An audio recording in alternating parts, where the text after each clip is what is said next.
Sure. So, welcome everyone. My name is Thad Miller, and I am a professor of public health in Texas. Our chair today, Adrian. Walter is not here, but Yeah, I'm here. Alejandro is here. And so, again, welcome. We're going to talk today about Mycobacterium bovis, MTB, and really, in a broader sense, zoonotic tuberculosis and to some extent zoonotic disease in general. Our intent is not to present research findings necessarily, although we'll do some of that. But our intent really is to spark a conversation, and it's one that we've been having for the last several days amongst ourselves. Very compelling conversations about a rather neglected piece of the tuberculosis puzzle, and of course we know what a puzzle it is. We often misdiagnose, underdiagnose, mistreat, undertreat, don't treat, don't even recognize, M. bovis as a source of human pathology. Of course it is, and it has been for a long time. So I'll just jump right on into things.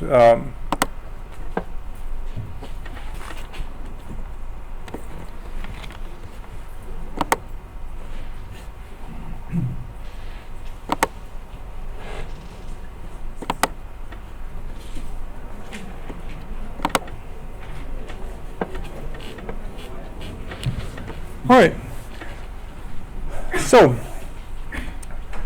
I'm really going to talk about some big ideas and just hopefully start a conversation. First, I'm going to make sure that I can see what I'm talking about. But basically, I can read the slides, I suppose, but the idea that we're going to really discuss today and think more broadly about is that when we look at TB, and we don't look at some animal vectors, today principally cattle, we're really ignoring a somewhat important aspect. When we look at the impact of sick animals in a society, you have a lot of different rippled out effects. You have the illness that they can leave in humans, but you also have the loss of income. You have the loss of nutrition. You have loss of sort of social capital, lost opportunity. It's very important to really consider these things in a bigger way than we often do, and we forget this in the developed world to a great extent, because in the developed world our food is inspected, our meat is inspected, our milk is pasteurized or irradiated or ultra high temperature treated. We have very effective control. It is just not the same everywhere. M. bovis contributes to drug resistance. It's naturally drug resistant to at least one drug. It contributes to a lot of mismanagement, and it is quite likely that that some of the principal public health interventions against leaving a source of ongoing infection in a community are just not even on the radar screen in most places where M. bovis is a problem. I'm talking about leaving an index case, where the index case is an animal, for instance. A person might be sick and go out and be treated and return home to have the same source of infection, still there, and still is a potential opportunity to get sick. So, let's see.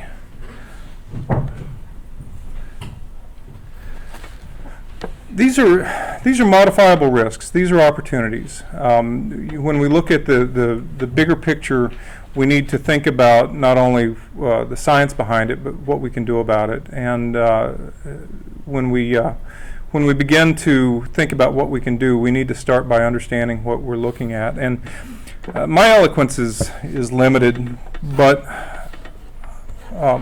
others have much more. And forgive me, I am struggling with the. Slide's very clear here. Oh, yeah, I know. I can't make it. Yeah, I'm on a different slide. That's the trouble. I can hold this up and show you, but it won't work. Backwards, Yeah. give you room to see. Well, what I'd like to do is open my file here.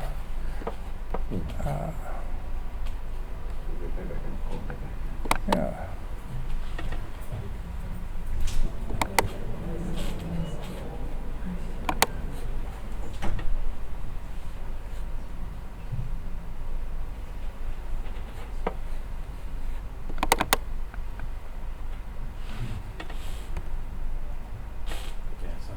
Yeah, it's not advancing. So, well, he ran out. Forgive me for a moment, and You want to move this backwards? yeah, No, might not be advisable. I think we'll just leave that alone, and and we'll wait on the cavalry to arrive. So it's not advancing, or are you trying to do something else? I'm trying to open another file, but my slides on the screen are not advancing with. You did Oh, something? I sure did. All right. You want to open it in your computer? So you can see your computer. It won't work like that.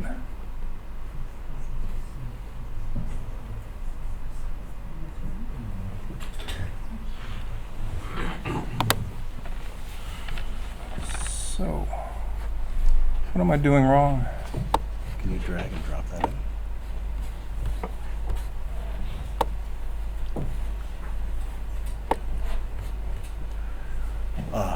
You know what's wrong is we're in the presentation mode and you're in the edit mode.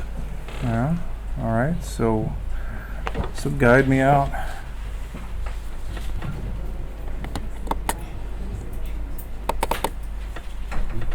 I don't know what's happening.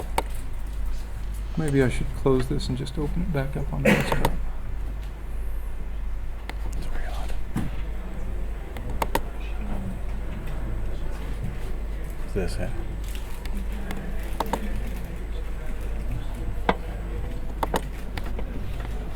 Mm-hmm.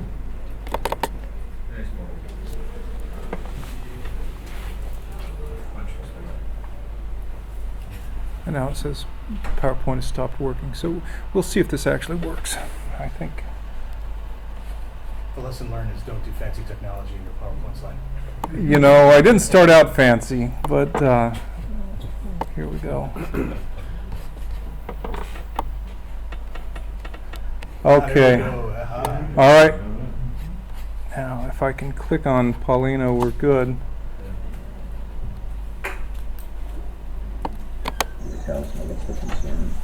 Yes, now of late, actually it has always been disturbing us.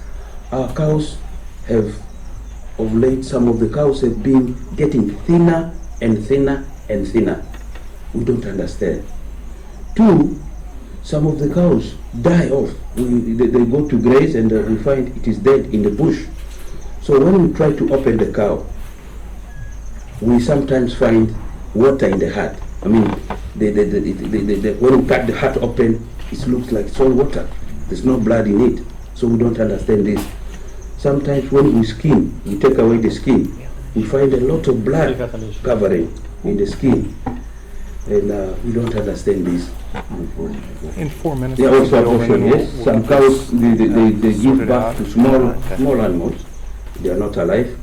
If at all, sometimes they give birth to weak. It cannot stand. It also, after 2-3 days, it also dies off. And this has been worrying us. And also, we have been getting cases about the milk. The milk is is we understand, we hear that there is sickness from the milk which can go to the human being. We don't understand this. But some of our children, even my son, is sick, admitted in a human hospital. He's suffering from tuberculosis. And we don't understand this. Is it because he's been drinking milk? We don't know. Maybe he got it from somewhere else. We also don't know this. So we are really confused. We are confused. And your coming is going to be a blessing for us because we want to know, we want to understand. Yes, we want to understand, our problems. Capitalism. What would you think?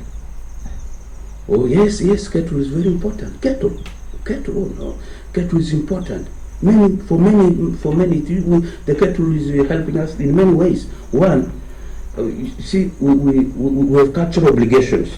When your son marries somebody's daughter, you have to pay bride price, and the bride price is normally paid using cattle. Mm-hmm. So that helps us to maintain social harmony in our society here.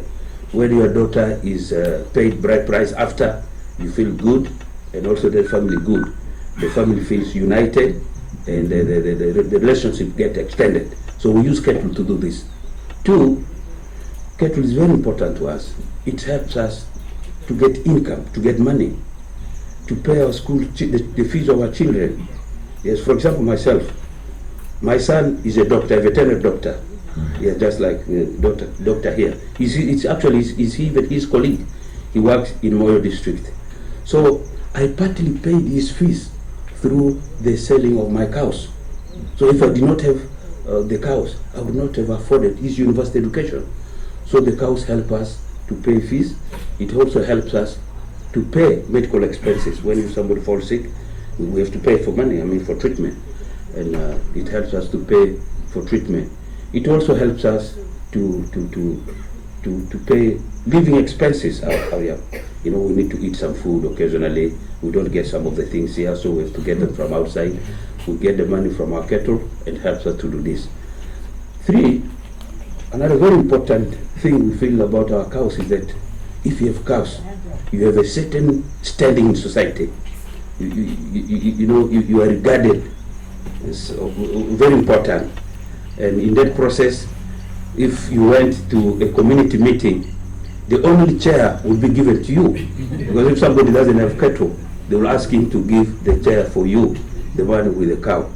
So it helps us to maintain our social status.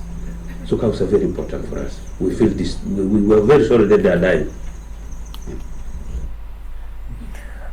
Okay, so I haven't been able to advance well through the slides. If you could just get me back on the slide so deck, it's which presentation, James? This one? No. This one? Here, Miller. I'm sorry. Okay. So we just do that. Oh. It's just open the loader. Is this yours? No. Oh, yeah, here we are. Okay. I'll just go on that. That's F5. And then you should just be able to advance through them. Okay. Yeah. So I've used more time than I hoped, and we're going to just pass on through this very quickly. But as you could see from Paulino's short video, more well than I can say, this is a complex problem, right? It's multifaceted. You don't have the capacity to come into a setting, in a rural setting, and do the things that we've done for bovine TB control in the United States and in Europe, in many places. There are strong cultural, strong cultural considerations, strong economic considerations, strong, just a ripple effect to why people keep cattle, how they associate with their cattle, how they consume and don't consume their cattle. That makes this all much more complicated than we think. I'm going to skip over the history. I'll just point out King's evil, extrapulmonary TB, scrofula. It's nothing new, right? This is something that has been in history for a long, long time. We decided a long time ago, what to do about it in the developed world. We haven't done much about it in the developing world, and really that's the focus of our conversation today. Economic perspectives are important, and I'm a health economist in a lot of the work that I've done. I found that it is very useful to help people not only with science to understand what is going on with the natural history of disease, but to help understand the context in which we can affect change, and to help drive change through looking at people's motivations, and very often value is an excellent justification. Value in prevention is it's invisible. It's like trying to justify magic. I just caused something to not happen. Oh, fantastic! Sounds good. How did you do it? Well, I did it through a spell or a wand or a vaccine. It's all about the same to a politician, and it's useful to help quantify these things sometimes through their opportunity cost. What will happen if you don't do these things? What do you weigh against? We haven't done that very much in tuberculosis. We've done it a great deal, but we don't. It's not sort of the bedrock principle. We still go back to this is a global scourge, and it kills a lot of people, and it creates a lot of morbidity. But we don't talk about things in the language that the policymakers truly listen to, and we don't do it at all with M. bovis control certainly in developing regions. In developed economies, we do a lot of things. Dr. Graham and others are going to talk about this more. We do things that just aren't practical or even feasible, or should even be on our radar screen to do when we're talking about controlling M. bovis where it is endemic right now. And when I say endemic, I do mean endemic. Not only that the disease exists in the cattle, but the cattle aren't removed from the context in which they are exposing people in a routine way. They're removed by commerce, by trade, by dying, by attrition.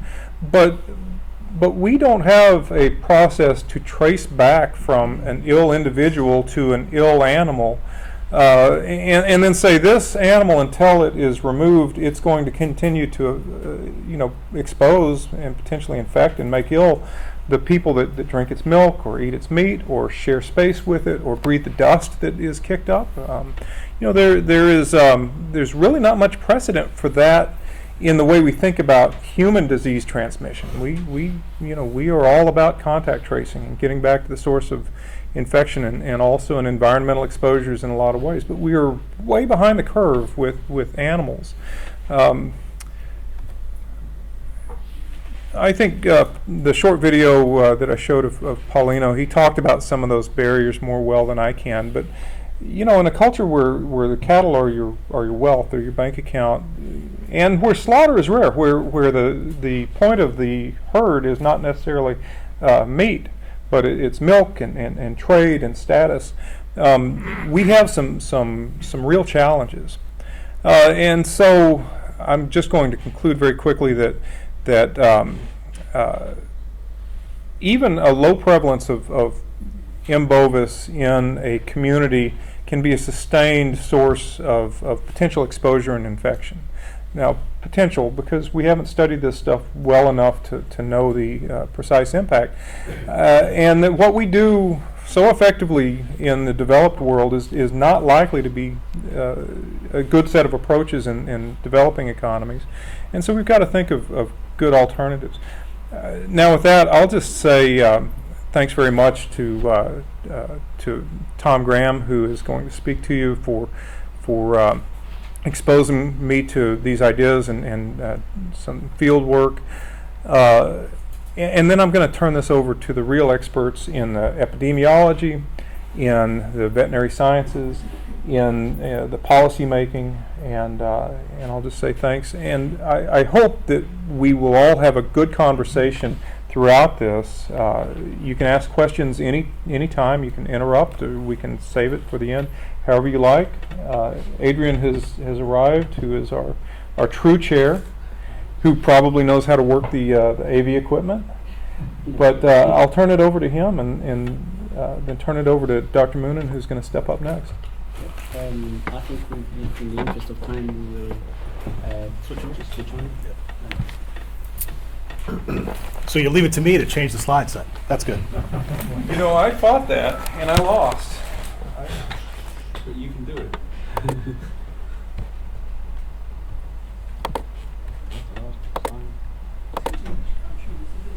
I'm sorry, that's Uganda. It's northern Uganda, and Dr. Graham can speak about who Paulino is and how he came to know him more well than I. He actually was very instrumental in getting us into many of the communities that we actually was one of the chief. So as a result of it, was something like that, which is Mahdi had came up most of the people that did.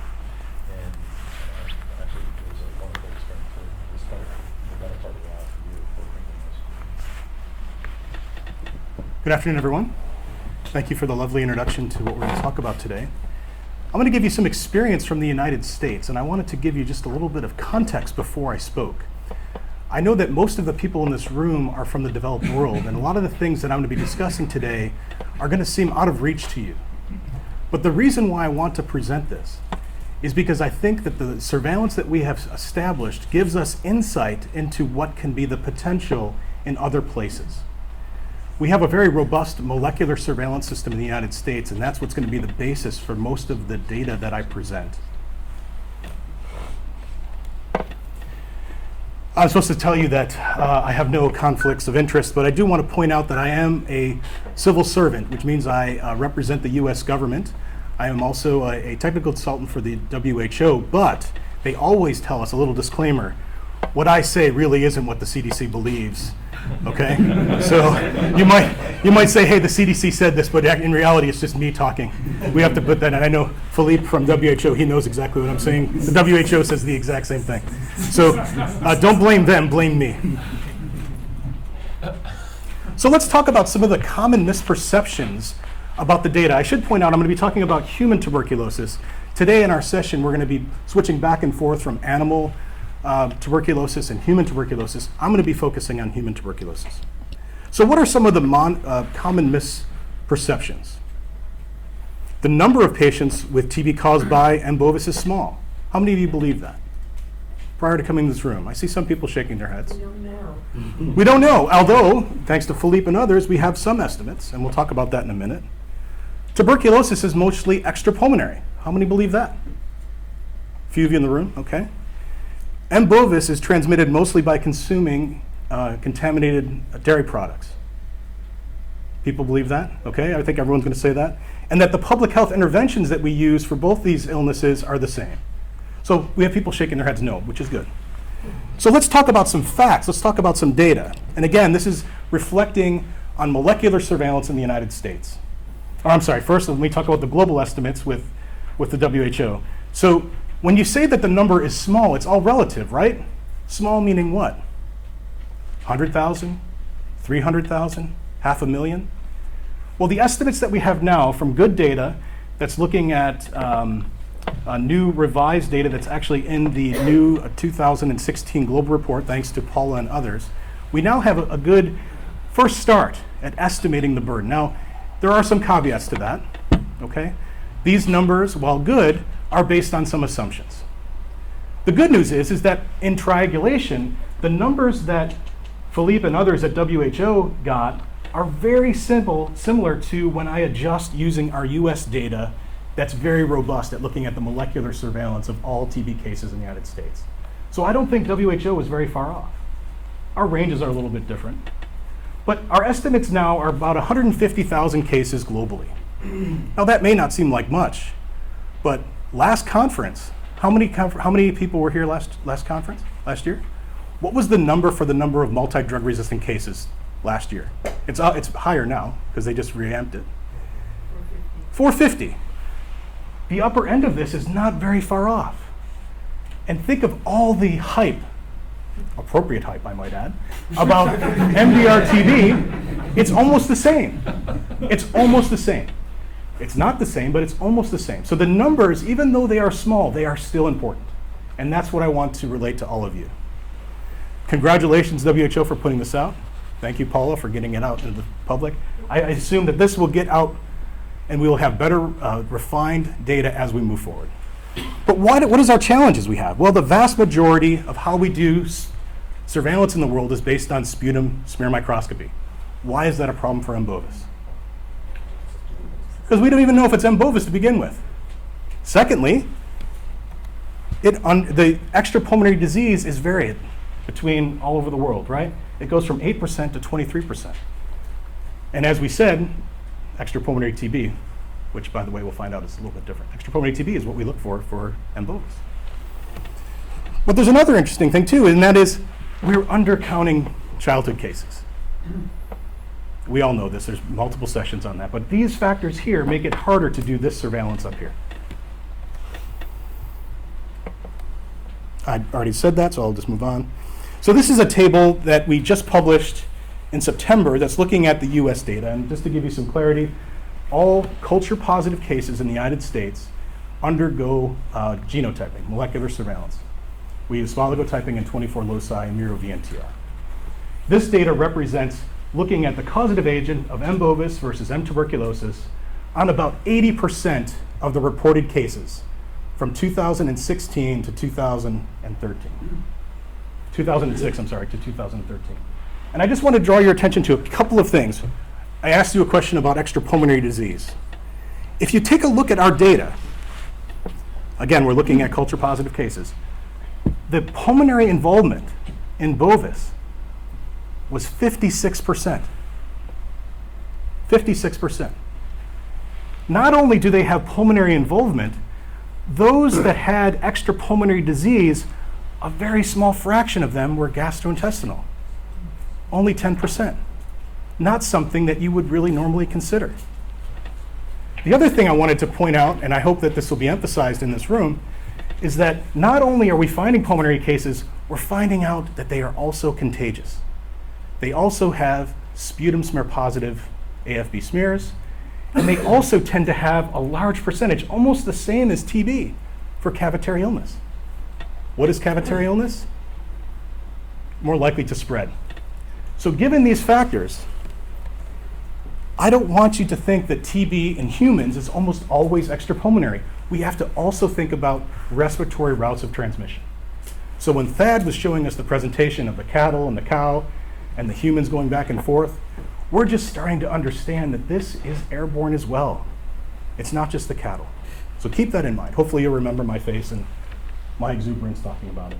56% of the patients with M. bovis had some form of pulmonary involvement, which meant it had to have been some kind of respiratory route. And even if it wasn't, it means that that person could transmit it in a respiratory way. And even those that we saw, 35% of them only had pulmonary involvement. There was no extrapulmonary involvement. Intriguing data, no? Okay, as I pointed out, that TB is mostly transmitted by consuming animal products. I wholeheartedly agree, I think that is true, but I wanted to point out these things. There is transmission happening, as evidenced by cases that are smear positive through pulmonary sputums and having cavitary lesions.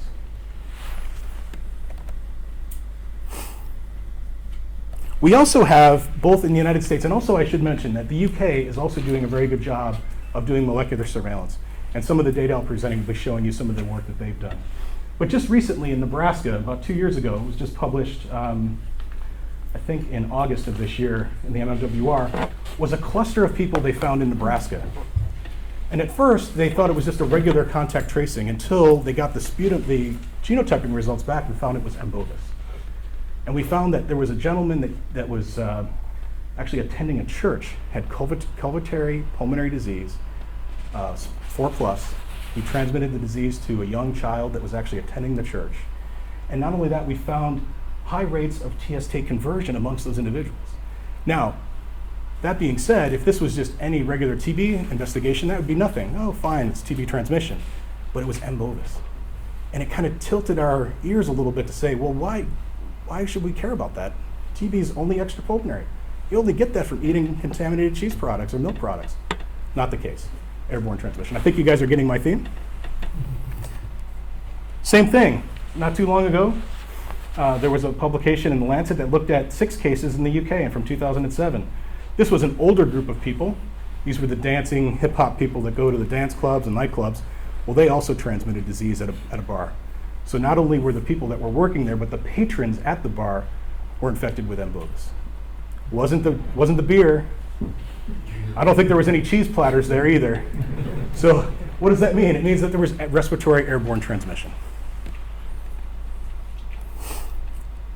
Something that was also very peculiar, that when we looked at the data, this is under submission at CID now, is that when we looked at the time to culture conversion, comparing patients that had TB, Mycobacterium tuberculosis, versus Mycobacterium bovis, the red line is tuberculosis, and this is the time to culture conversion in days. So this line here represents the proportion of patients that culture convert over time.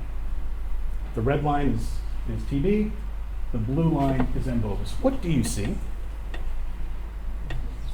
It looks like that M. bovis converts faster on average than TB. Why would that be if they're PZA monoresistant? Anybody have any idea? Joetown might.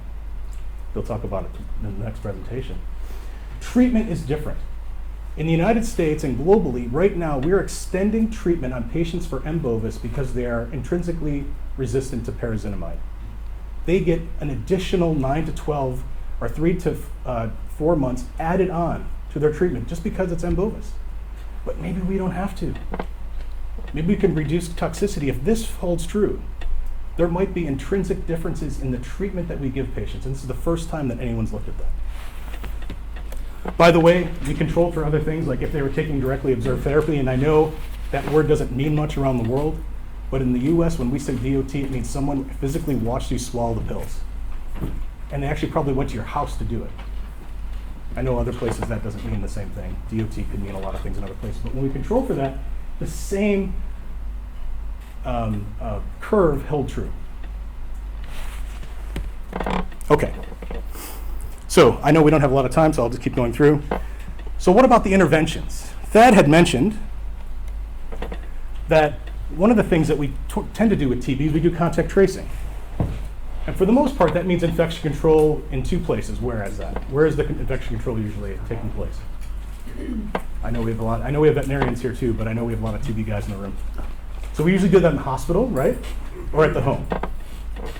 And usually what we do is we look at people that are in contact with that patient in those areas. But as Thad was implying, we might have to move from just these homes and hospitals to starting to look at other exposures that are part of this environment, that are actually part of their family in some instances. This gentleman, Paulino, which was a very nice video that you showed, by the way, Thad, and thank you for giving that, Tom, is that cows and cattle and animals have value as equal as humans in many places. In some countries, they're considered gods. So why would we not extend our prevention into that field? Why would we just stop at the humans? We now have to change our direction. We have to adapt how we approach this. Perhaps our contact tracing should also be amongst the cows that you spend even more time with. I'm sure there are individuals in Africa that probably spend more time with the cattle than they do their actual spouse. So why would we not go into that community? We have to consider it the whole community. Well, with that, I will stop because I know we're in an interest of time. We have a lot of talks to do. I'm happy to take questions now, Chair, or if you want to wait to the end. I think if you have a burning question, you could ask now. Otherwise, we could open up a full discussion about this. Great talk. Two very interesting, I think, in your talk. Thanks for the talk. It's interesting that for many years, the teaching was, we probably got TB from cattle, right? Killed by M. bovis. Now we know we probably get the cattle TB. Perhaps. You know, from molecular work. Yeah. And I just wanted to comment on that link of transmission, who is infecting who, and that, you know, it's really an entire ecosystem in parts of the world where I come from. Certainly, you know, the importance of cattle and how intertwined they are with family. And I've lived away from my native place, but it's still cattle, right? And they're very central to everything. So I think extending the net is highly appropriate. It's not just a human problem, it's probably bigger. It's a community. Yeah. Yes, ma'am. Can I ask you why we haven't mentioned other animals, such as deer and badgers? I would love to talk about badgers. We don't have a badger problem in the U.S. We do have a deer problem, though. There are sections of upper Michigan that there are lots of transmission from deer to animal and vice versa. In our data set at the CDC, we're mostly looking at surveillance for human interactions. We have had the opportunity to compare the database with the USDA, which is essentially the Agricultural and Food Administration, to see if there are deer and cattle and other animals that have the same strains that we're finding in humans. We haven't yet done that. We've been in negotiations. You know, remember my disclaimer about working for the government? Well, here's another disclaimer. It sucks working for the government. You can't get anything done. You can't get things to talk, even though we want to. So I'd love to do that. I think in the UK, the problem with the badgers is probably paramount. I can't speak to that because I don't have a lot of experience with it, but yeah, I'm sure there are many. It's not just cattle. Cattle is just one potential vector for this. Humans are potentially one vector for this, and I think we have to think of it as a community, as Tawanda said. It's not just cattle, it's not just badgers, it's not just humans. It's one community, it's one health. But thank you for your comment. Yes, sir. Yeah, James. Oh, sorry, Chair. So thank you very much. I found the presentation really useful, and I think in particular the debunking of myths, which I think that often we stick to the old stories which are so often wrong. One of the things that I wondered about, though, is if we're substantially underdiagnosing this infection in children, whether some of those myths might need rebunking if things are different in children. As I mentioned, and I think that if this was a session on children, we'd have the exact same problems. Our diagnostic tools that we have to find this organism are limited. And with children, because of their autonomy, because of how they present and the natural history of disease within children, they tend not to be as infectious, so we can't get that bug. We can't find that bacillus inside them. But as I mentioned in the slide before about the global estimates, I think that children across the world, whether it's TB or M. bovis, we are severely underreported. We're making strides, and I think there are some good presentations at this conference that are new technologies that are trying to get at that. But until they come, definitely underreported. Even with our newer technologies, we are going to be limited by smears. I don't care how many gene expert machines they sell, how cheap the cartridges get, we're going to be doing smears for a long time. And while we're doing those smears, we're going to be underreported, no doubt about it. And with extrapulmonary being higher in kids, I think it's even more of a problem. Thank you for your question. All right, I think we should go on. Next will be Jotam Kaspadonia. I hope I've pronounced that correctly. He's going to be talking about the chemotherapy of M. bovis and the pharmacokinetics. I don't see your slide. But not in No. Well, you'll be surprised. Actually, I'm more interested in the pharmacokinetics in cattle. I didn't see it there, Joseph. No, I loaded it. I don't either, but let's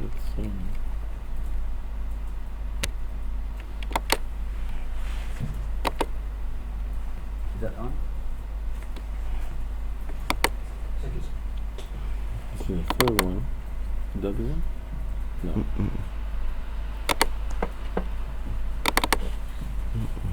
Maybe. Is that on? No. I'm really glad it's not just me. I was feeling very, very inferior. Where did you load it? Downstairs. Right. Did you recognize one of those as yours? No, that's what I'm trying to remove this one here. Just push it, yeah. Mm. These are the ones. Maybe it's this one.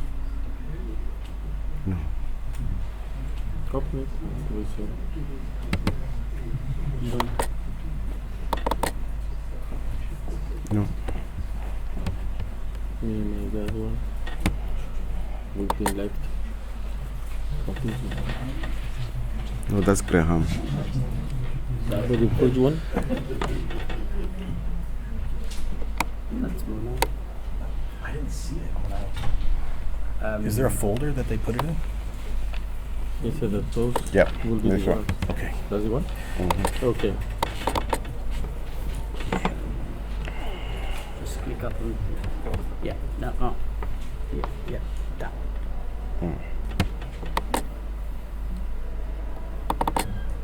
Right. Okay, good afternoon, ladies and gentlemen. I should start by giving you a disclaimer. I'm not really an expert in bovis or in zoonosis or anything like that, but I'm a farmer and I have strong interest in both humans and cattle because I'm also a physician.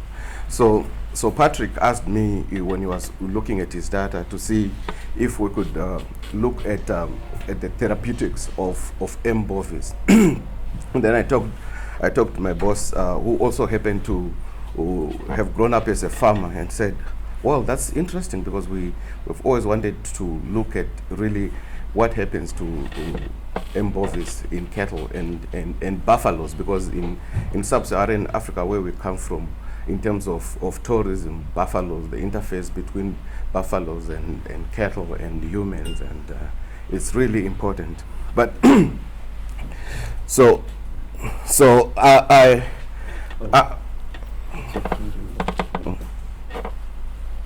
how do we?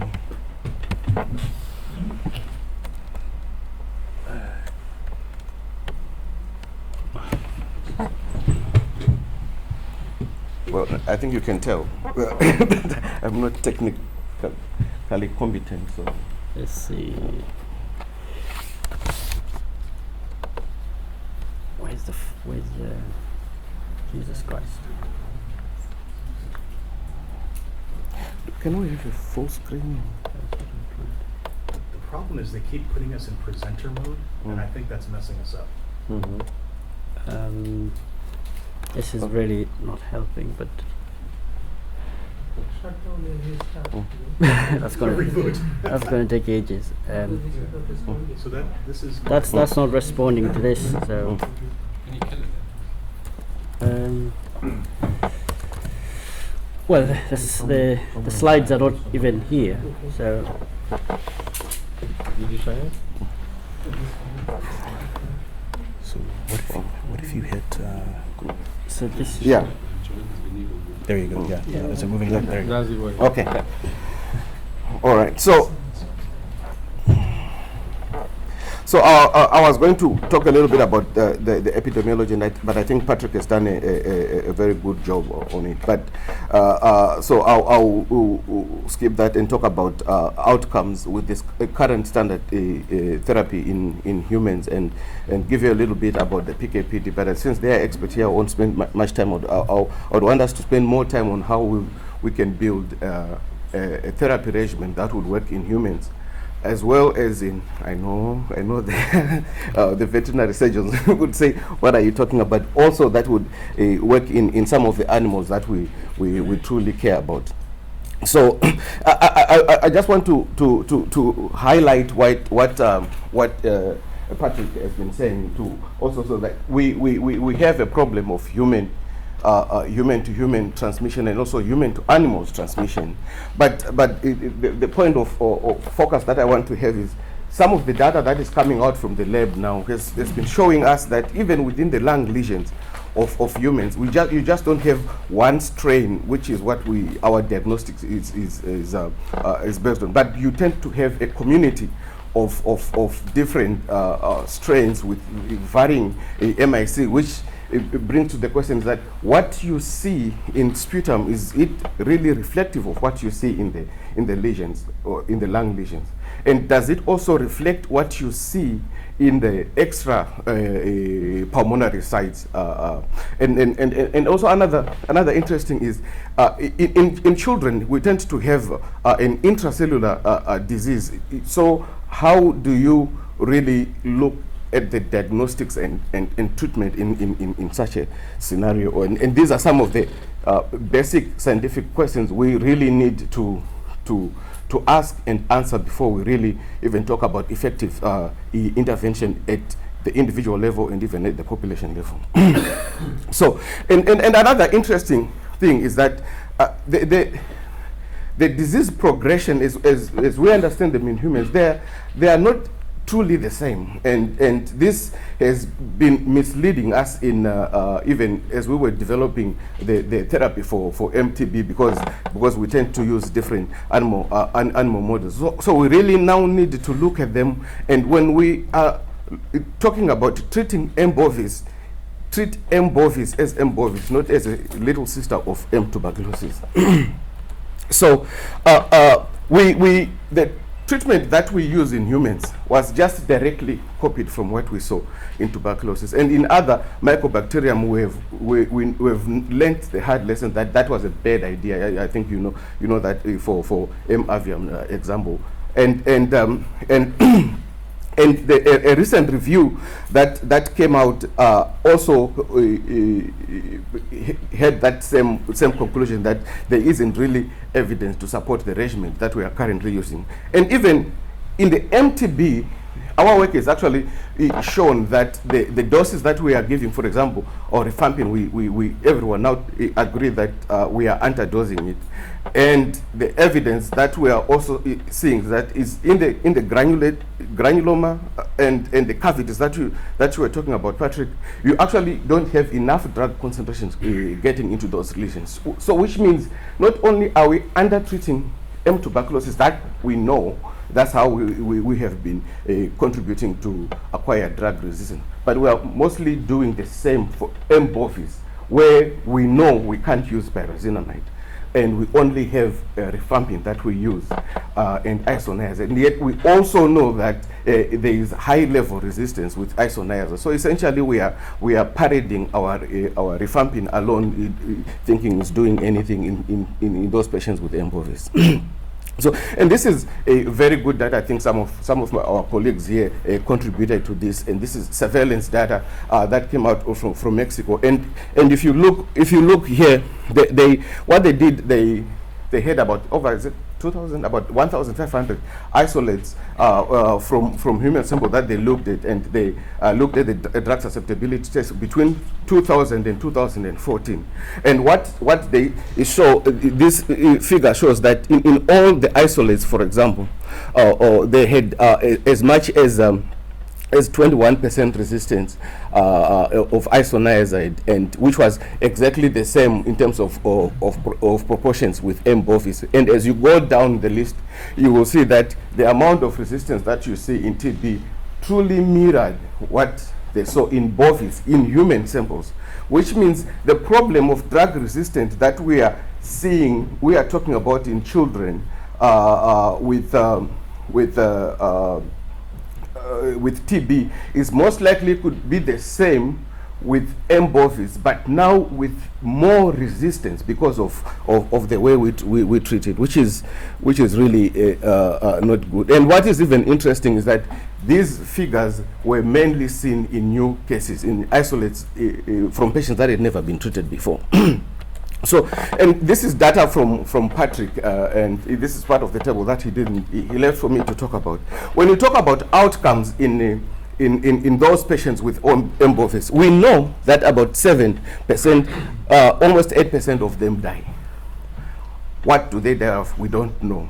And bear in mind that what we mainly worry about in the public health system, we worry about TB that mainly affects the lung. We don't have outcomes in extrapulmonary tuberculosis, which means we really don't know what happens to those cute little kids with TB of the lymph nodes. And what is even more worrying for me in terms of patients is that you can have those same lesions in the brain, in the lining of the heart, in the joints, and sometimes it can even be disseminated. And there's been data that has been showing its strong correlation with HIV. And we really don't know how to treat it. And even still talking about children, there was a meta-analysis that was done recently where they were looking at different ways of treating those lymph node lesions. What they clearly showed in that meta-analysis of 5 randomized control trials, they were a bit underpowered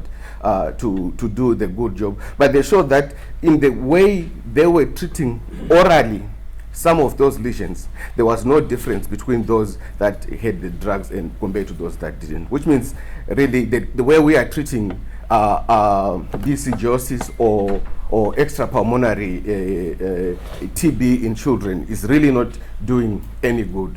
Remember, I said we just copied what we saw in children, in children with MTB. We copied what we are doing in children with MTB from what we do in adults with MTB. Where we are doing a bad job, we are doing even a worse job and a terrible job for bovis. And I think this room has a lot of experts. It's a principle of pharmacology that the concentration of the drug does the job that it's supposed to do, if we were talking in terms of kill, so I don't have to go through it. But what I want to point out is some of the work that we have done is that there is, however, an index that you can compute that will give you a direct relationship of how much good you are doing when you are treating TB. Let's say in this case, if you are talking about a pulmonary M. bovis, there is a relationship between whether it is the peak concentration of the drug that is attained or the AUC, that is the concentration above the MIC, and that relationship is truly deterministic. That's how you build a regimen for treating an infectious disease. We didn't do that in tuberculosis, and we learned the hard way, and we had to go back and estimate some of those relationships, because those relationships then help you in how you build the doses. Do you give the dose once a day, or twice a day, or 3 times, or once every 3 weeks? There's science to this.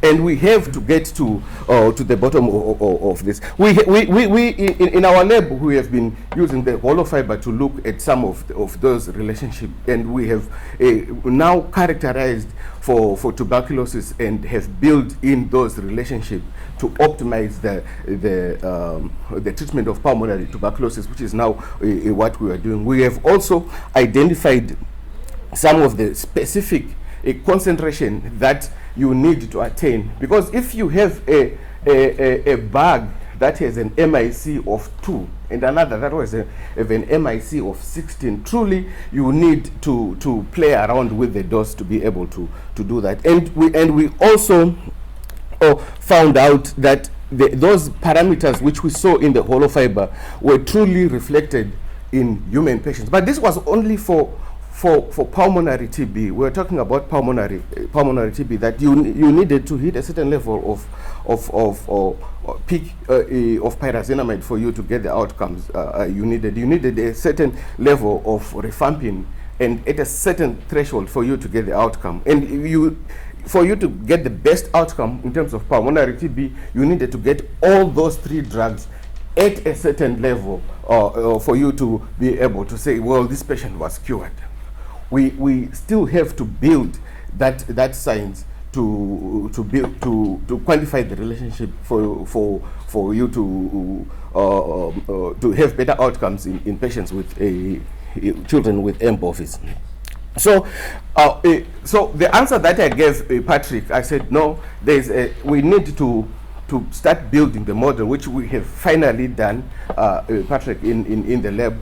And I think Patrick, with my boss, they've been communicating on how to ship the specimen so that we can use clinical isolates in building a regimen for M. bovis in humans. And then we'll be able to compare to say, does the same dose of rifampin that we give, given a certain population, really work for pulmonary bovis, and what will be needed for disseminated or lymph node bovis. And then there are all these other new drugs which we can use because we know pyrazinamide doesn't work, and we know these mycobacteria need multiple drugs. Will oxalidomide works? Will they work? We need to examine. Maybe the best regimen that will work for M. bovis has nothing to do with rifampin. Maybe it will be the best with other a combination of drugs that we need to do. But what I'm really interested is, this is the kind of thinking that I think we also should extend to Paulino. We, as experts, should not stand here and judge and say, no. I mean, this is just my personal belief that this is the intervention that we think is best. Let's give all those farmers the wide range of interventions that we can give, and then let them decide the value. And then I think that's how capitalism works, and it has worked very well for us here. And I want to refer you to the supplement in the CID where we laid the steps of building a new regimen for children, which we have just done. And I think it will give you the philosophy that is driving how we intend to target this. And with that, I think I'll take some questions. Thank you.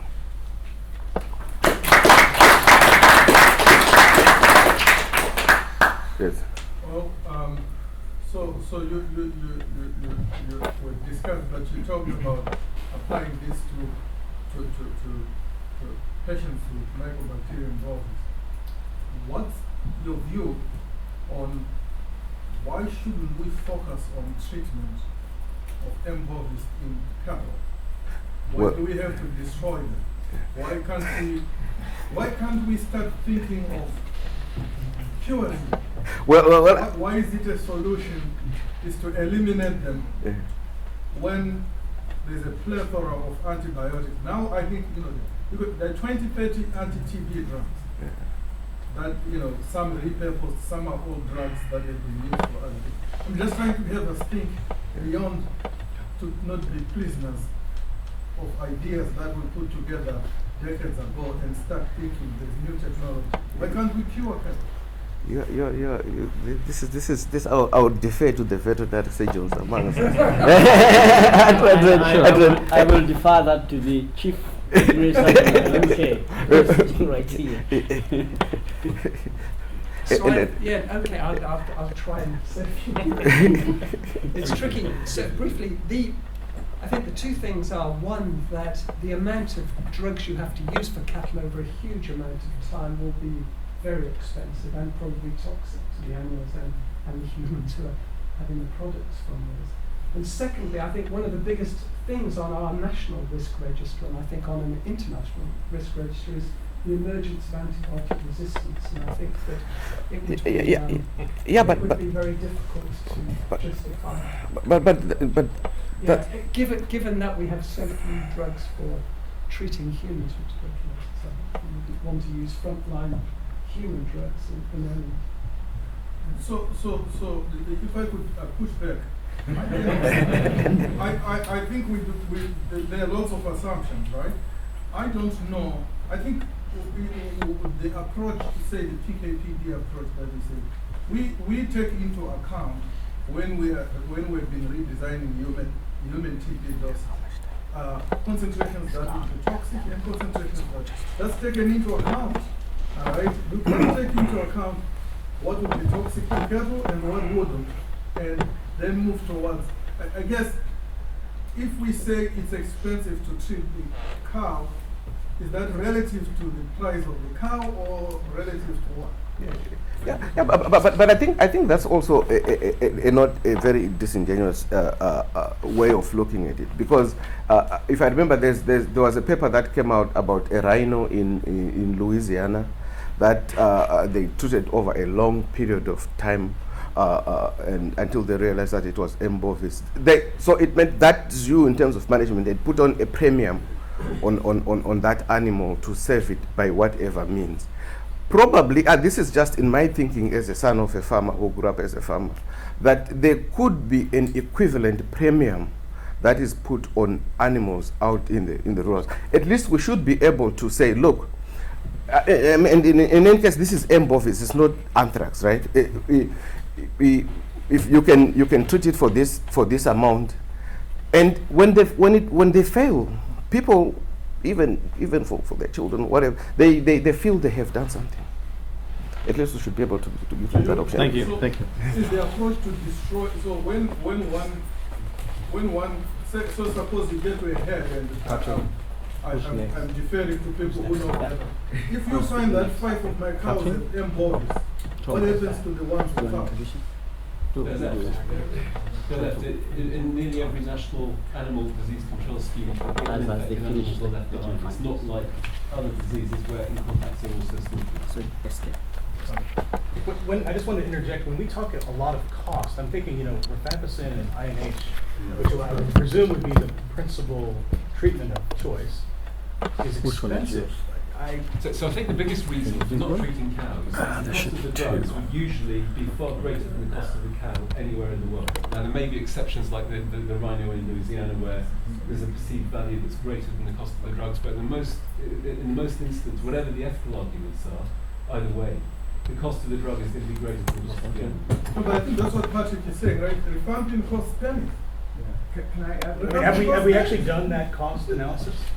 Not personally, I haven't, no, but Can I add one thing? So I've been involved in, to some extent, in treating elephants in the United States. Let me tell you that. Oh, that's good. That's fine. And then to move, just arrow down. Yes. Got it. Okay. Same to go, you're fine. And I've actually got the other portion too. So you can do both? Yeah, or to go. The complexity of the question. So I think if we were going to address that, there would have to be a tremendous amount of research done to try to. I couldn't agree more. It's okay. But I think that's the scientific questions which we should tackle as experts. Yeah. We had a long chat about funding issues. Sorry, I didn't know there was a glass behind me. It's a great question, but it's going to be very complicated. Can we take one more question before just one more That's question? one. Sure. Because most of the test and slaughter policy is not working in most developing countries. The fear of the treatment, in addition to being expensive, there's antibiotic residues in the meat and the milk. Yep. My country can screen milk and meat from the abattoir.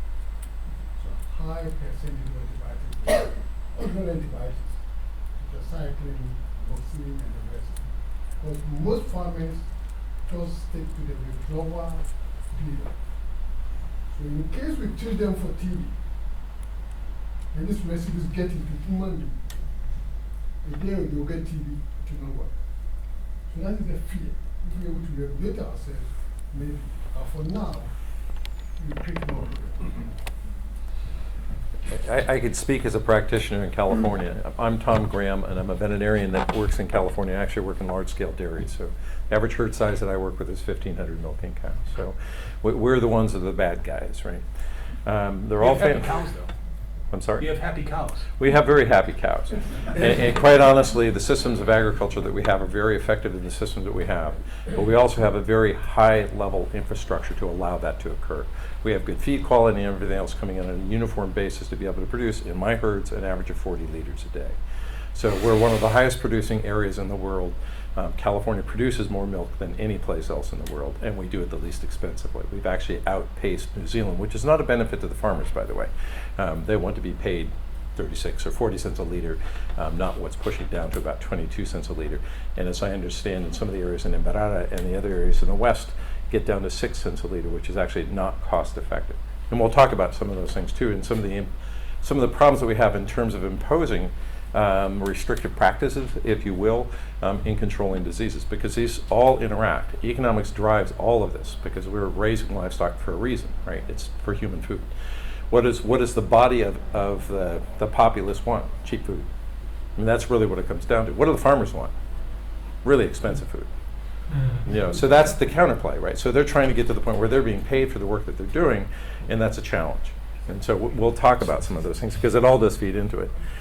Catherine Fogelberg is one of the people who had gone with us to work in Ajamani particularly, as well as that, and several other people through the University of North Texas. We had people coming from a number of other institutions. So as a quick background, and I'll give you a little bit more, the purpose of this was from a USAID grant. It was to train farmers and others along the value chain in trade-related diseases. Part of that then ends up being TB, in this case TB, trypanosomes, and brucella, all cattle-related, for the most part, diseases, all consequential to human beings. So it was the interplay between what would be trade-related, of which all of those are trade-related, but more importantly, they're also zoonotic and actually highly consequential diseases. If you get, especially where we were working, Gambiense, and you're not treated, you will die. If you get tuberculosis, you will live longer, but you will die. Brucellosis, I'm not so excited by anymore. People do get it. People are affected by it. I'm positive. And so, but it's not the consequential disease that I think a lot of us talk about. That said, it depends on what populations as well. So that's a quick introduction of some of the reasons why we're doing the things we did. Catherine's job in this talk was to go through and talk about some of the programs that we have in the United States. So using more or less a parallel, both the European as well as the North American or developed world system of eradication of TB. At this point in time, the U.S. I think is down to, well, other than the Maddox herd, I think we've been down to something like 3 to 5 cows a year. And the consequential cost of that for our control is $200 million a year or more to control TB. So now that public good disease is getting to the point where it has a very strong cost for the public now that we're getting very close to zero. And we do have wildlife reservoirs in the U.S. as well. Catherine nor I have any conflicts that are associated with this. We're not employed by any pharmaceutical companies or anything like that that would be tied to this. So what are our strategies? And these are uniformly true in the developing world as well as in the developed world. So putting that in context, we need to have active surveillance. If we're going to effectively control disease, we need to have active surveillance. We need to have herd testing and slaughter. And in this case, we need to focus on remuneration for lost animals. If we don't do that, we will never get the acceptance of the owners at all. And even then, and I think the gentleman in the back was bringing up the idea of very highly valued cattle. That doesn't mean they're worth a lot of money. Sometimes it's the personal relationships that are established by that, and that's not inconsequential. It's something that's very important to people. A lot of people have had their cattle during their entire lives. Cattle are long-lived. If they're left to their own devices, they'll live to be 10 or 12. The average age of most of our Holstein cows in California is 4 when they go to slaughter. There's economic reasons why we do that, and it is very cost-effective for us to do that. So surveillance and monitoring, for the most part, are actually mediated through USDA APHIS, and as that is done, the practice is put in place that we are required for any animal that's being sold. They have to be tested. So if they're going to go to somebody else into another herd, they have to be tested for tuberculosis and brucellosis. There's simultaneous programs, and Mike Gilsdorf, who is one of the people who supplied a lot of the information, was one of the people who also worked with us to design plans to be able to use in Uganda so that we might be able to focus on ways that we could practically control some of these diseases with the cost constraints and the other value of cattle. Basically, APHIS, making this a short statement, is an integrated system of both surveillance, research, and other approaches through our ARS and other programs to be able to go through and keep up with the diseases that we have. That would include tuberculosis, brucellosis, BSE, PRRS. I mean, there's a myriad of diseases that are reportable diseases, and as the UK and other nations do, have to report to OIE, and those are the restrictive environments that we're through. I don't know, I'm speaking to a group mostly of public health and physicians. Most of our dictum for these things falls into a different area because this is trade related. We have to be SPS compliant, which is the sanitary and phytosanitary compliance for WTO, and that drives everything. If you're not compliant in your nation and you're trying to export someplace else, you will be precluded. Similarly, if you're actually importing into another nation and they accept yours and you weren't compliant, they will be blocked by other trade partners. And those are the rules set up by WTO. So this is not a small discussion. This has enormous consequences.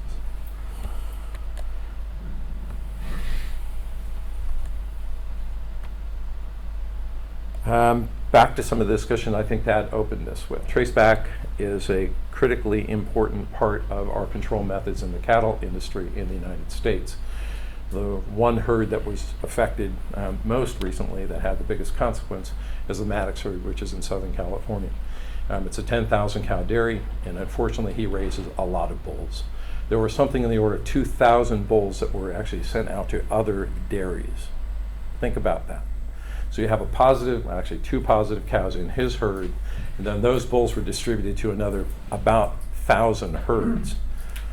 It's not a convenient way for us to go through, and unfortunately, traceback takes a long time. So what ended up happening is all trade in California was shut off. We weren't allowed to export our cattle without testing everything. And these same principles are required to effectively eliminate the disease. It's really easy to say this, but it is an incredibly expensive process that is at this point in time being borne by the public as a whole. Back to some of the discussions we had, OIE drives the requirements. So they establish what testing methods will be used and what are uniform rules to be able to be applied, and that then becomes statutory in any of the nations who are going to stay within the framework of SBS compliance or WTO. FAO is a portion of this as well, although they don't set the rules, OIE does, but FAO will give input into these things along the way. WHO as well, but their zoonotic disease group is a fairly small group, sort of the orphan stepchild within WHO, which is a different issue. That we're talking to some of the people in the neglected tropical disease group in Washington the other day. There's a point where if we're going to, quote, market bovis, and honestly that's what would need to be done, you need to go through and establish good data showing that it has a consequence for the human population, and then that is used as your tool to go through and say, we need the research funds as well as other approaches to be able to get this done. Tuberculosis to me is not my primary area. I'm an epidemiologist by training. I'm trained as a nutritionist.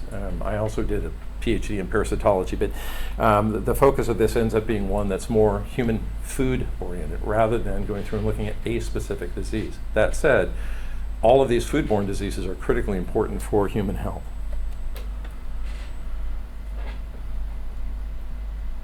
I think I just went through all of this. So the things that I think about were brought up by Jotham, Patrick, Thad, and others in the room.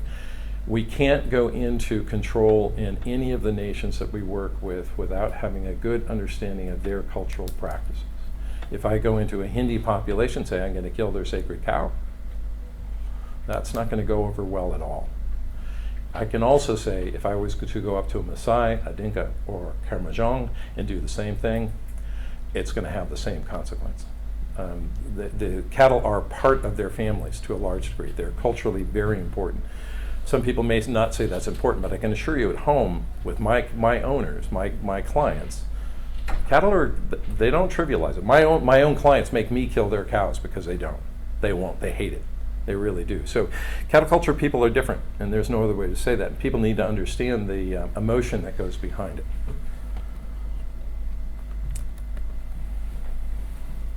So back to how we start. It has to start at the community level, and I think this is uniformly true. If we don't get to the point where we have good buy-in with the people themselves, usually in our case we start to work with the district officers, usually in the case of Uganda, it would be the chief administrative officer. He is the one who's key within that district.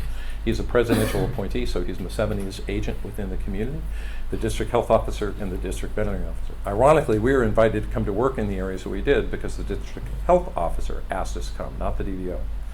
It was because they had had problems with brucellosis in some of their populations as well as trypanosomiasis. So they knew to control the disease in the human population, they needed veterinary help.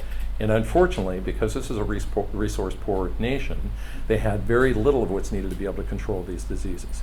This fits back into the other ideas that go behind this. If you're going to establish TB-free herds, you can do so, and you can target that. And I would argue, in the areas that we worked, with a very low prevalence of between 1% and 3%, tuberculosis is not on the top of my list of things that has to be controlled immediately. If I was to go in Mbarara and the areas around Chihura, which is in southern Uganda, which is the dairy shed, they're running higher prevalence rates, and that's where the emphasis should be put before the population expands and has a higher prevalence. Some of the discussions that others have given in terms of their talks, with upwards of 60% in Ethiopia, and we had same experiences in the United States. Actually, my wife's family milked 300 cows back in the 20s and the 30s, which is a huge herd back then. And it was condemned because they ran 40-50% positivity within the herd. China did the same thing. They went to all the individual owners and actually took all the cows and put them all together, right? They didn't think it through. They built 10,000 cow dairies. You have to have everything else in place if you're going to do that. There's proposals by USAID to go through and build 10,000 cow dairies across Tanzania and Kenya particularly. I can't think of a worse thing to do. I can't. And there's lots of reasons culturally, not the least of which is you're going to displace people off their land. That's going to create civil war. You're also going to consolidate cattle in one spot without appropriate disease control methods beforehand, and you're going to propagate diseases. So I think when we do these and we look at ways to be able to approach control methods, we have to think in a very broad fashion. We have to get appropriate people in there. You have to work with religious leaders, political leaders, and other cultural leaders, or you will be wholly ineffective. And quite honestly, working with the mullahs, as we did when we were up in Ajamani Moya, which is about 50% Muslim, and with the Catholic group that was up there, which represented a good portion of the interconnectivity within the Christian faith, we were able to get a lot done because of that. We had buy-in on both groups, everybody was working together, and there's actually good harmony among the people up there too. There's not a religious strife up there at all, so it worked really well. We had good buy-in. We had radio messages going out on a consistent basis, and that's the way you can actually affect change. You can get people to get good buy-in because you have then the marketing, if you will, of the need for the disease to be controlled, and then the people will then do so. This is obvious. Education needs, and that's why we're there. That's exactly what we're doing. We're training people how to do these tests, and we're training them the appropriate reporting systems to get it done. Local government has to have good buy-in, just as I explained. Simple testing. If you're going to have a $400 test, it's worthless. You need to get to the point where you're looking at 25 or 30 cents, at most $1. And that's for everything. And if you can't do that, it's very unlikely you'll get very good compliance. And again, I would thank Mike Gilsdorf, who has actually been really good to us as a very small organization to help get very good input. He ran our programs for USDA APHIS for years for the successful elimination of TB and brucella in the U.S. And at that point, I think I'll close this one down and give credit to Catherine for properly organizing this.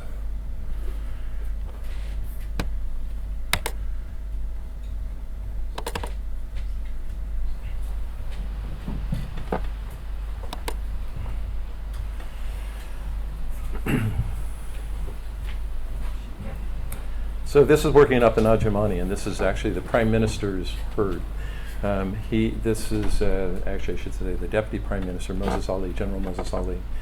The area is mostly Mahdi and Dinka. Ethnically, they're cattle culture people. They're typically transmigratory. They also have kraal systems, which is much more the Mahdi tradition than it is the Dinka. They're not farmers, they're livestock people, and that makes it a bit different.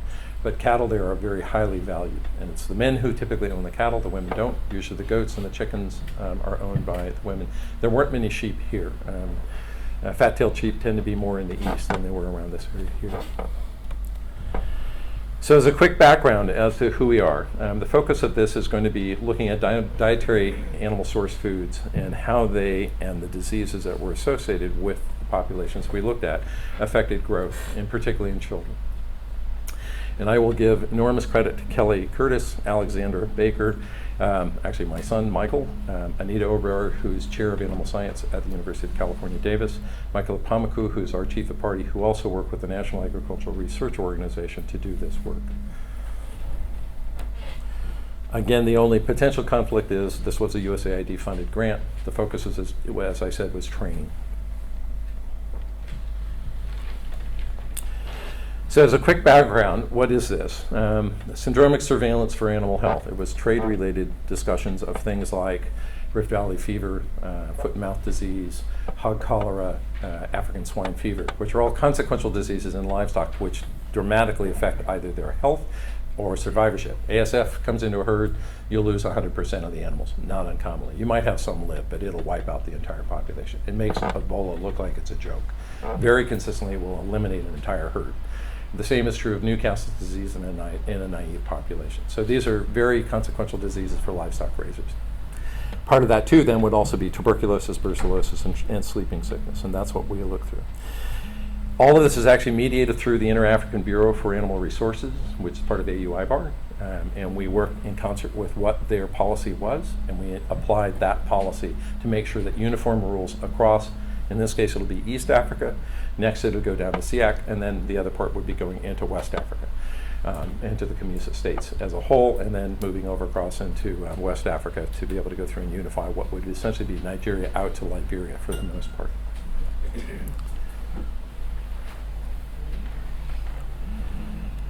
So why is this important? Livestock end development becomes key to be able to go through and increase the amount of animal source foods in human diets.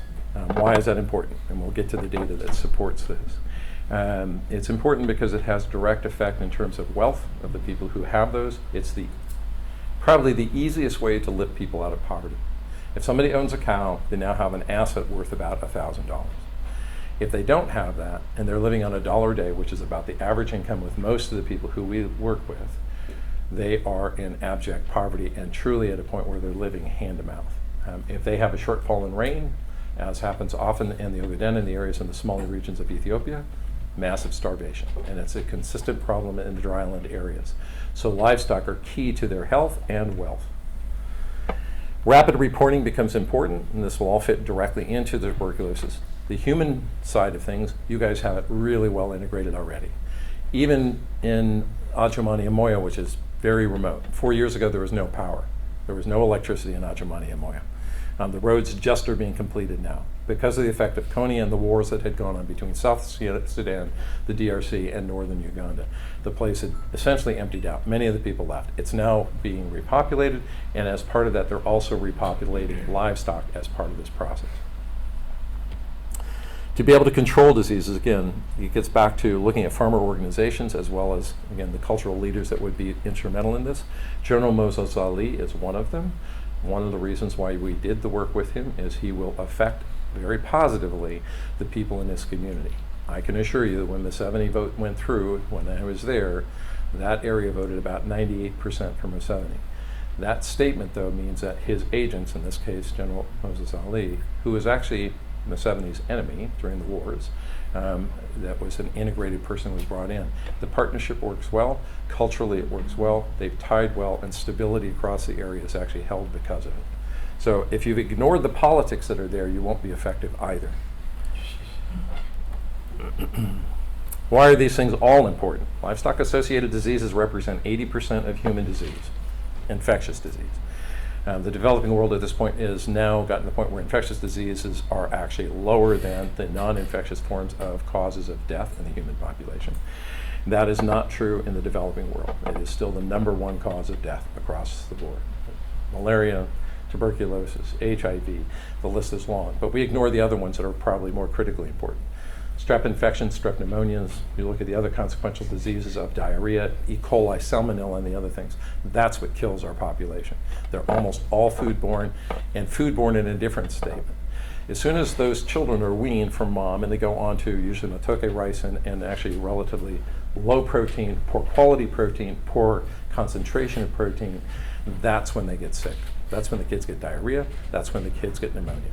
So making sure that they have really high quality protein sources in their diet becomes an important part of all of this for human health. Many of the diseases, getting back to the multi-drug resistance, the United States, for us to treat a cow with isoniazid, I go to jail. It's against the law. I don't just lose my license, I go to prison. There's reasons for it, for us to be able to prevent this from happening, because the fear that was already brought up was the multiply resistant forms. If we have milk cows who are then going into the milk chain being pasteurized, pasteurized is not sterilized. So as a consequence, we still would be shedding mycobacteria into the food chain, and the potential for then spreading multiply resistant M. bovis into, and actually tuberculosis. The last 2 cows, actually, the Maddox herd, were probably from the Mexican workers who were there transmitting back to the cows because it was MTB.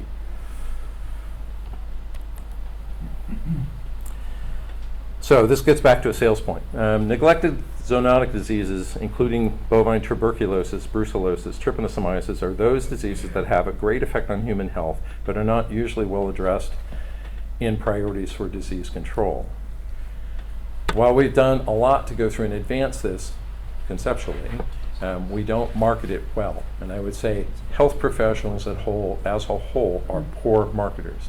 Yet it's important that we do so to make sure that we get the message out to people in a organized way and in a way that is not disinformation. Sidebar, FMD was a problem, foot and mouth disease, which is not a disease of people, was affecting a population within the Karamoja region in Uganda.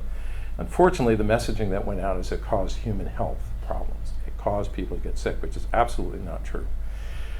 But the consequence was then the people knew that, so whatever faith in government was there in the control methods went out the window.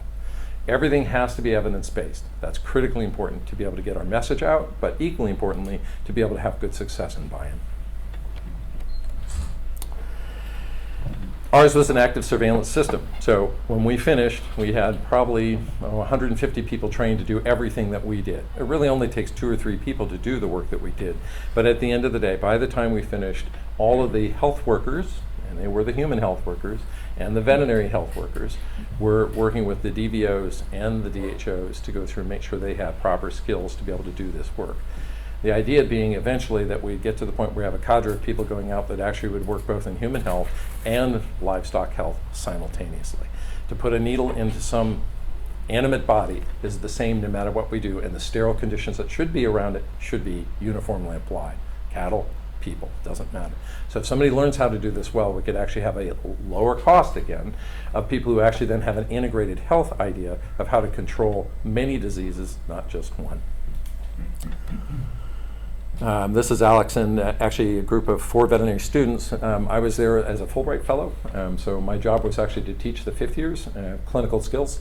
So we were taking them into the field to both teach them how to handle cattle, how to work with them, because many of these were actually kids who had come from a pretty urban background and really had not had a lot of exposure to livestock health. The exception in that is the gentleman that's over on the right, and Caesar Neomalati, he grew up there, so he was actually very accomplished. He was really good at what he did. Simple point of care work. This is just a card agglutination test, right? So this is how we diagnose, this is Rose Bengal, right? Simple test, can be done anywhere in the world. It doesn't have quite the cold chain requirements and certainly none of the equipment requirements that ELISA has. And it's a good screening test, it works. This is actually Western Uganda. This is actually looking at a group of Ankoli cows. And if you think of the density of animals that are there, do you think we could transmit TB? And everybody talks about our dense populations in California. That's a lot more than any of my herds would ever have. That's a lot of cow. This is me, and one of the things that we were trying to do is to diagnose using point-of-care devices. One of them would be, in this case, it's an iPhone platform. This is using microscopy to get this accomplished. And we were able to go through and identify, in that case, it's Babesia. This is a trypanosome. This is T. brucei. I can't tell you which one. I don't have a good enough eye to sort out the species. Truly, molecular techniques are required to be able to go through and look at Gambiaceae, brucei, Rhodesiense. Congolense and Vivax are different sizes, so you can sort them a bit. If you're really good at it, and I know some of the hematologists we work with are actually quite accomplished. And this is the field work that we're doing. Sebastian and Kelly are the ones who actually did a lot of the field-based work. This is East Coast fever, this is Tyleria parva, and this is Trypanosome brucei. We went to the next step to go through and have one that's a confirmatory test, and this is using a field-based fluorescent polarization assay. It costs about 75 cents to run the test. It's quick, it's easy, you can teach it to people very simply. It's unfortunately probably not field worthy because any dust, moisture, or anything else that gets in the chamber changes the optics. It doesn't work well.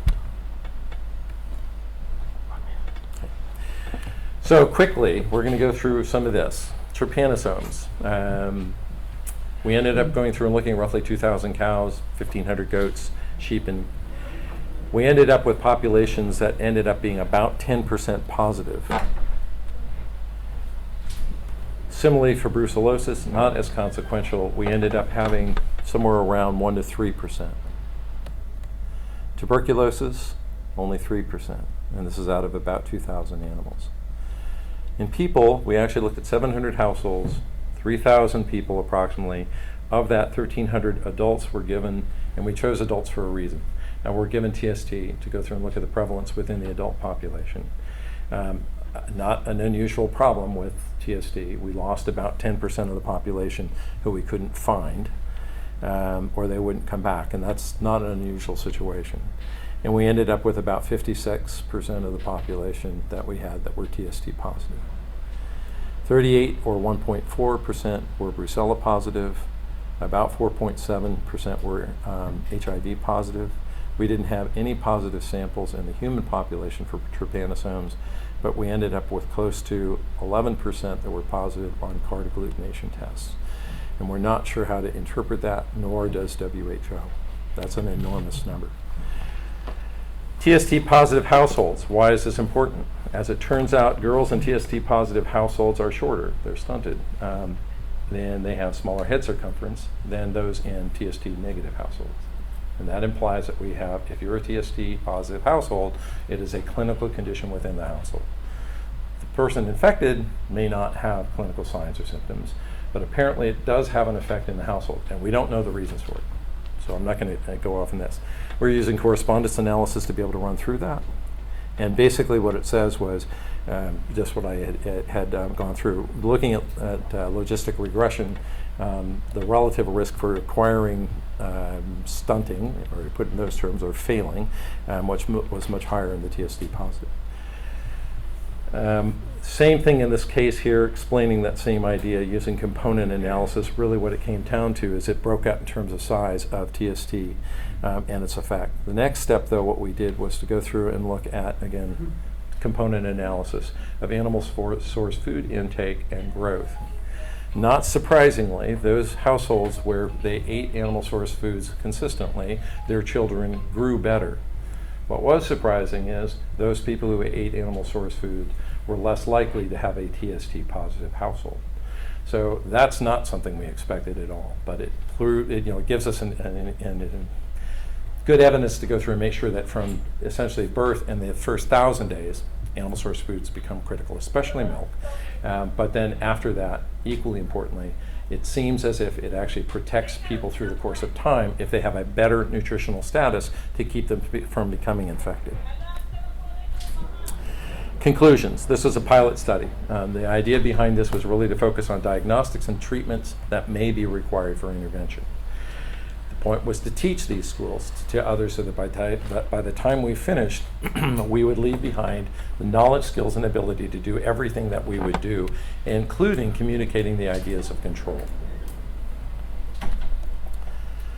Most of the tools intentionally were old school, cheap, easily learned, easily used. Because at least in the areas that we work, anything beyond that, throwing up, and Patrick is more than willing to even help support some of this in one sense, getting Gene Expert and some of the other things in the field, it's a great idea, but it has enormous limitations in terms of power surges and everything else that could instantly just destroy the instrument. So you have to go through and think of things that are going to be field worthy. And I think I'll stop at this point. The rest of these, anybody who's worked in the developing world in a very resource poor setting realizes you don't have power, you don't have fresh water on a consistent basis, you don't have easy transportation. Rain usually knocks you out, or it's so hot that you can't work that day either. Again, I live in a hot environment, but Ajamani, when it's 95% humidity and it's somewhere around 37 to 42 C, it's really hot. And I'll stop at that point. Yeah. Thanks.